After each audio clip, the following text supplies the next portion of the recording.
Assalamualaikum warahmatullahi wabarakatuh. Jangan lupa untuk like and subscribe channel kami.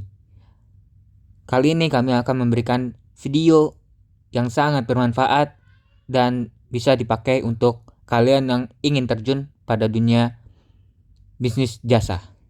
Yuk, saksikan. Assalamualaikum warahmatullahi wabarakatuh. Kami dari mahasiswa Win Maulana Malik Ibrahim Malang, jurusan manajemen, ingin menjelaskan tentang kualitas jasa dan konsumen value. Apa sih itu kualitas jasa? Kualitas merupakan tingkat kesesuaian dengan persyaratan, dalam hal ini persyaratan pelanggan. Dalam dimensi kualitas jasa, menurut para suraman dan kawan-kawan pada tahun 1985, ada 5 dimensi kualitas jasa. Yang pertama ada reliability, yang kedua ada responsiveness, yang ketiga ada assurance, yang keempat ada empathy, yang kelima ada tangible. Dan menurut Grönroos, membagi dimensi kualitas jasa menjadi 2, yaitu teknikal atau kualitas teknik dan fungsional, kualitas fungsional. Kualitas teknik adalah apa yang pelanggan dapatkan, sedangkan kualitas fungsional mengacu pada bagaimana mereka menerima jasa pelayanan. Model SERVQUAL. Model SERVQUAL adalah kuesioner yang digunakan untuk mengukur kualitas jasa. Cara ini biasanya dimulai dikembangkan pada tahun 1980-an oleh Z. Temal, para Surnaman, dan Berry, dan telah digunakan dalam mengukur berbagai kualitas jasa. Atau ada pengertian yang lain adalah metode SERVQUAL merupakan metode yang digunakan untuk mengukur kualitas layanan dari atribut masing-masing dimensi, sehingga akan diperoleh nilai GAP atau kesenjangan yang merupakan selisih antara persepsi konsumen terhadap layanan yang telah diterima dengan harapan terhadap yang akan diterima. Menurut pendapat ahli, Christopher Rothlock menyatakan bahwa suatu gagasan yang sangat menarik adalah tentang bagaimana suatu produk bila ditambah dengan pelayanan akan menghasilkan suatu kekuatan yang dapat memberikan manfaat bagi perusahaan dalam mendapatkan profit. Dan menurut Lovelock, menggambarkan titik rawan dalam pelayanan ke dalam diagram kelopak-kelopak sebuah bunga yang terdiri dari informasi, konsultasi, keyakinan, kerahmatamahan, perawatan, pengecualian, transaksi administrasi, dan pembayaran. Metode SERVQUAL memiliki 2 perspektif, yaitu pertama perspektif internal dan yang kedua adalah eksternal. Perspektif eksternal biasanya digunakan untuk memahami apa yang diharapkan konsumen, dirasakan konsumen, dan kepuasan konsumen. Sedangkan perspektif internal diidentifikasikan dengan bebas kesalahan atau zero defect dan melakukan dengan benar saat pertama kali serta menyesuaikan dengan permintaan. Selanjutnya ada langkah melakukan metode SERVQUAL. Variabel yang akan diukur untuk mengetahui kualitas layanan sistem informasi dengan menggunakan metode SERVQUAL adalah variabel independen atau XN sama dengan tangible dikali reliability dikali responsif dikali asuransi dikali empati. Variable dependent atau Y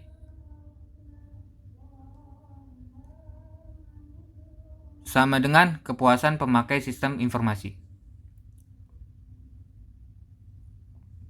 Pembuatan kuesioner dilakukan dengan mengacu kepada variabel-variabel dan dimensi yang sudah ditentukan. Selanjutnya kuesioner tersebut disebar secara langsung kepada responden terpilih dengan memperhatikan karakteristik serta metode pengambilan sampel yang sesuai dengan kondisi di lapangan. Selanjutnya ada mengolah data. Data hasil penyebaran kuesioner sebelum dianalisis dilakukan proses editing, kemudian dilakukan proses tabulasi, dan hasilnya disajikan dalam bentuk tabulasi. Selanjutnya, hasil pengolahan tersebut dapat diolah dengan menggunakan model statistika dengan analisis deskriptif dan analisis inferensial. Selanjutnya, menganalisis hasil. Hasil analisis dari pengolahan kuesioner yang merupakan target yang akan dijadikan tujuan pencapaian tingkat kualitas sistem informasi yang ada. Hasil akhirnya dapat dinyatakan dalam nilai numerik yang mencerminkan tingkat kepentingan variabel dan dimensi pada customer satisfaction performance. Penetapan besarnya nilai hasil ini didasarkan pada kesenjangan antara kepuasan harapan dan kepuasan yang diterima saat ini. Nilai kesenjangan negatif berarti lebih rendah dari yang diharapkan. Servikual yang telah dijelaskan sebelumnya. Selain servikual, selanjutnya akan dijelaskan oleh dua model lain yang telah teman saya, yaitu oleh Albert Kak Aisyah, silakan. Dan Zemke, yaitu segitiga jasa pelayanan dan model kualitas jasa terpadu. Yang pertama, segitiga jasa pelayanan. Segitiga jasa pelayanan ini dikemukakan oleh Albrecht dan Zemke di tahun 2008. Segitiga jasa pelayanan ini merupakan model interaktif manajemen pelayanan yang menghubungkan perusahaan dengan pelanggannya. Model ini ada 3 elemen. Yang pertama, service strategi. Service strategi atau strategi pelayanan merupakan strategi memberikan pelayanan kepada pelanggan dengan kualitas sebaik mungkin sesuai dengan standar yang telah ditetapkan oleh perusahaan. Untuk merumuskan pelayanan yang efektif, perusahaan harus berfokus kepada kepuasan pelanggan agar pelanggan melakukan pembelian ulang dan perusahaan bisa mendapatkan pelanggan baru. Yang kedua, service people atau sumber daya si pemberi jasa, yaitu orang-orang yang memberikan layanan. Jadi, orang yang berinteraksi langsung maupun tidak langsung dengan pelanggan harus memberikan pelayanan secara tulus, yaitu empati, responsif, ramah, fokus, dan menyadari bahwa kepuasan pelanggan adalah segalanya. Jadi perusahaan itu perlu menciptakan keadaan yang nyaman bagi para karyawan dengan cara adanya lingkungan kerja yang kondusif, rasa aman dalam bekerja, upah yang layak dan manusiawi, serta sistem penilaian dalam kinerja yang adil. Kemudian yang terakhir yaitu service system atau sistem pelayanan itu sendiri. Jadi sistem pelayanan ini seperti yang sudah kita tahu adalah prosedur pelayanan kepada pelanggan yang melibatkan seluruh fasilitas fisik termasuk sumber daya manusia yang dimiliki perusahaan. Selanjutnya adalah kualitas jasa terpadu, yaitu model kualitas jasa terpadu atau yang biasa disebut Total Quality Service atau TQS merupakan kemampuan dari perusahaan untuk memberikan pelayanan yang berkualitas kepada orang yang memiliki kepentingan dengan pelayanan, yaitu pelanggan, pegawai, dan pemilik. Ada 5 elemen dalam model kualitas jasa terpadu atau TQS ini. Antara lain yang pertama, penelitian pasar dan pelanggan. Jadi penelitian ini berguna untuk mengetahui struktur pasar, segmen pasar, demografis, analisis potensial pasar dan analisis kekuatan pasar. Selanjutnya penyusunan strategi adalah menyusun strategi untuk memberikan pelayanan berkualitas kepada pelanggan. Jadi perusahaan itu mampu bertahan dan mempertahankan pelanggan dan memperoleh pelanggan yang baru. Ketiga, pendidikan, pelatihan, dan komunikasi. Ini dilakukan untuk meningkatkan kualitas sumber daya manusia dan memberikan pelayanan yang berkualitas tinggi. Selanjutnya adalah proses perbaikan, yaitu proses yang berkelanjutan terus-menerus untuk menyempurnakan proses pelayanan yang bisa diterapkan dan perbaikan sifat pelayanan yang berkelanjutan. Selanjutnya penilaian, pengukuran, dan feedback. adalah rangkaian kegiatan terdiri atas penilaian dan pengukuran kinerja yang telah dicapai karyawan atas pelayanan yang telah diberikan kepada pelanggan, atau gampangnya adalah evaluasi kepada karyawan. Selanjutnya adalah sistem informasi kualitas jasa. Sistem informasi kualitas jasa adalah konsep yang memiliki kaitan erat dan berdampak langsung terhadap keberhasilan pendekatan service quality, yang merupakan sistem informasi. Bagian dari SIM atau sistem informasi manajemen yang akan mendapatkan informasi dari keluhan dan pendapat adalah external consumer atau pelanggan luar yang pernah merasakan pelayanan perusahaan, competitors consumer atau customers atau pelanggan perusahaan dari perusahaan pesaing, dan yang terakhir internal customer atau pelanggan yang ada di dalam perusahaan, yaitu pegawainya sendiri yang melakukan pelayanan kepada pelanggan di luar perusahaan atau external consumer, dan mereka disebut internal consumer.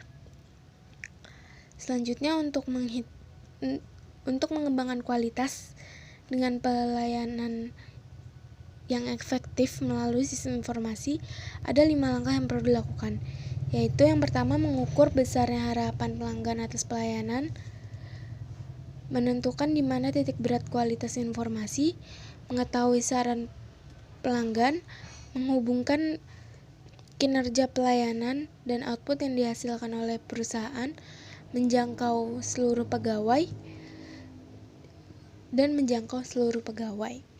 Selanjutnya adalah customer value. Kotler dan Keller menyatakan bahwa nilai pelanggan atau customer value merupakan kombinasi dari kualitas, pelayanan, dan harga dari suatu penawaran produk. Sedangkan Woodruff 1997 menyatakan bahwa customer value adalah pilihan yang dirasakan oleh pelanggan dan evaluasi terhadap atribut produk dan jasa, kinerja, atribut, dan konsekuensi yang timbul dari penggunaan produk untuk mencapai tujuan dan maksud konsumen ketika menggunakan produk. Selanjutnya adalah dari perspektif perusahaan. Ada 2 perspektif umum dalam customer value yang digunakan dalam customer value, yaitu perspektif perusahaan dengan tujuan mengetahui daya tarik pelanggan secara individu dan secara kelompok. Kemudian yang kedua adalah dari perspektif pelanggan, yang tujuannya adalah memahami nilai yang akan dihasilkan perusahaan dan nilai yang akan dihasilkan perusahaan dari tujuan dan hasrat pelanggan dalam mengkonsumsi barang atau jasa. Selanjutnya adalah manfaat dari customer value ini ada 4. Yang pertama, manfaat utama dari customer value ini ada 4. Yang pertama, menciptakan kesetiaan dan retensi pelanggan. Yang kedua, menumbuhkan pangsa pasar. Yang keempat, membantu ekuitas pelanggan. Dan terakhir, membangun hubungan yang benar dengan pelanggan yang tepat. Selanjutnya adalah penentu dari customer value itu ada 5 berdasarkan dari Kotler. Jadi yang pertama ada product value. Product value atau nilai dari produk yang ditawarkan oleh produsen atau perusahaan. Jadi product value itu evaluasi pelanggan mengenai seberapa besar keuntungan yang dinikmati oleh pelanggan terhadap produk yang telah ditawarkan. Service value yaitu value yang membedakan suatu produk dengan produk pesaingnya yang dirasakan pembeli dalam pelayanan yang menyertai pembelian suatu produk atau jasa. Yang ketiga, personal value yaitu ukuran kemampuan, pengetahuan, dan keahlian karyawan dalam menangani pelanggan. Jadi personal value itu bisa dilihat dari kemampuan berkomunikasi, kecepatan, ketelitian yang dilakukan oleh karyawan dalam menangani pelanggan. Kemudian image value. Image value adalah value yang diperoleh dari persepsi terhadap keseluruhan komponen yang menghasilkan jasa atau reputasi perusahaan di mata konsumen. Kemudian cost value yaitu biaya yang dibayar pelanggan untuk menggunakan produk atau jasa. Cost value-nya ada 4. Yang pertama biaya moneter, yaitu uang yang dikeluarkan untuk melakukan pembelian terhadap suatu produk atau harga beli. Yang kedua biaya waktu, yaitu besarnya waktu yang harus dikeluarkan pelanggan untuk memperoleh suatu produk. Misalnya waktu yang dihabiskan untuk mencapai lokasi dan kecepatan transaksi. Kemudian yang ketiga biaya energi, yaitu biaya yang dikeluarkan oleh pelanggan untuk menggunakan produk. Kemudian yang terakhir biaya fisik, berupa rasa kesal, tidak sabar, atau senang selama proses memperoleh servis. Sekian dari presentasi kami. Terima kasih. Wassalamualaikum warahmatullahi wabarakatuh.